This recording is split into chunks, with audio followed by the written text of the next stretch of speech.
So this week's Torah portion is about Korach, and just to give you the lowdown on who Korach is, basically he's this guy who decides he wants to challenge Moses' authority. So he gathers up a bunch of dudes, they confront Moses, they're like, hey dude, you sit on your high horse and you're all godly and stuff and you hang out with God and all of that, but you know, everyone in the congregation is holy, so we're going to challenge you. We're going to challenge the fact that you're the leader. So Moses is like, okay, fine, challenge me. So they end up going down to the tent of meeting and they've got these fire pans full of incense. Long story short, God decides to side with Moses and Aaron, and all of Korach's dudes, including Korach, end up being swallowed by the earth, and then a bunch of people die of a plague. So the moral of the story is you don't screw around with God. God is God, and you just don't want to mess with that.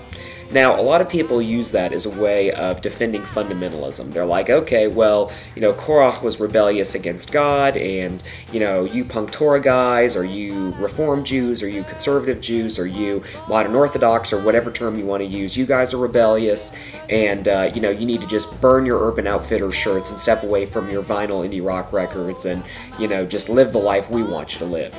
Personally, I think that's a lie, and that they know it. This story is actually about distrusting authority. See, in the first part of the story, we learn that Korach comes from a really powerful family. The Midrash, which is Jewish legends, say that he's rich. He's really, really rich. If you look at the people that he recruited to help him overthrow Moses, they weren't anti-establishment people. They were princes and men from the assembly, and they were nobility. They weren't yuppie power brokers.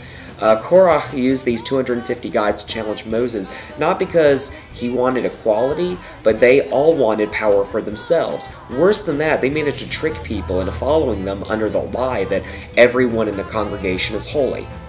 There's people in the world, politicians, celebrities, people in power, who claim that they're looking out for the common man, but sometimes these people aren't really looking out for you.